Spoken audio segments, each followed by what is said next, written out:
샤워실에서 갑자기 물을 틀면 차가운 물이 나오기 마련입니다. 샤워실의 바보는 수도꼭지를 더운 물 쪽으로 돌려버리고 더 뜨거운 물이 나오게 됩니다. 샤워실의 바보는 깜짝 놀라 수도꼭지를 찬 물 쪽으로 돌리게 되고 다시 빙하수가 나오게 되고 상술한 과정을 반복하게 됩니다. 여기서 샤워실의 바보는 섣부르게 개입하는 정부를, 수도꼭지는 정책을, 물의 온도는 경기의 등락을 의미합니다. 노벨 경제학상 수상자인 밀턴 프리드먼은 샤워실의 바보를 통해 정부의 부적절한 시장 개입을 경고했습니다.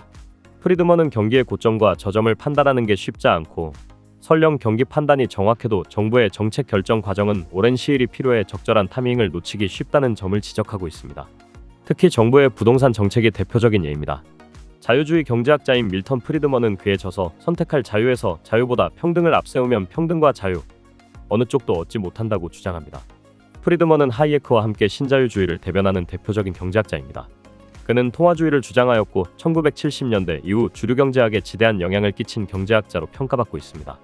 프리드먼은 1962년 발간된 그의 책에서 정부는 개입을 줄이고 개인과 시장의 자유를 확대시켜야 한다고 주장했습니다. 국가가 당신을 위해 무엇을 해줄 수 있는지를 묻지 말고 당신이 국가를 위해 무엇을 할 수 있는지를 먼저 물어보십시오. 그는 케네디 대통령의 이명헌설에 이의를 제기합니다. 이 말 이면에는 국가는 주인, 시민은 하인으로 보는 시각이 깔려있다고 말이죠. 참된 자유인이라면 자신의 의무를 다하면서도 오히려 정부를 어떻게 활용할 것인가를 질문해야 합니다. 그는 자유에 대한 가장 큰 적은 권력의 집중이라고 말합니다. 프리드먼은 정부를 우리로 하여금 자유를 누릴 수 있도록 해주는 수단이지만 권력이 정치에 손에 집중되면 정부는 자유에 대한 위협으로 변한다고 말합니다. 그는 또 경쟁적 자본주의는 경제적 자유의 체제이며 정치적 자유를 위한 필요조건이라고 주장하죠.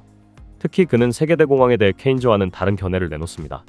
공황은 경제활동이 위축되고 있음에도 중앙은행이 통화 공급량을 대폭 축소했기 때문에 발생했다고 합니다. 다시 말해 시장경제의 내재적 결함이 1930년대 대공황의 원인이 아니라 잘못된 정부 정책 때문이라는 것이죠. 그는 자신의 이러한 주장을 화폐가 정말 중요하다는 말로 표현합니다. 이 말은 재정정책보다 통화정책이 더 효과적이라는 뜻이 아닙니다. 즉 경제교란의 주원인이 통화교란이므로 이것을 방지해야 한다는 것을 강조한 말입니다. 정책에 있어 화폐를 중요하게 보는 이 관점을 통화주의라고 부릅니다. 프리드먼은 케인즈 경제정책이 결국에는 스태그플레이션을 불러올 것이라고 예언합니다.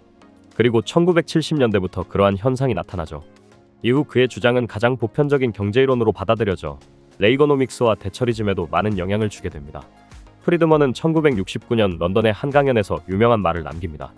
인플레이션은 언제 어디서나 화폐적 현상입니다.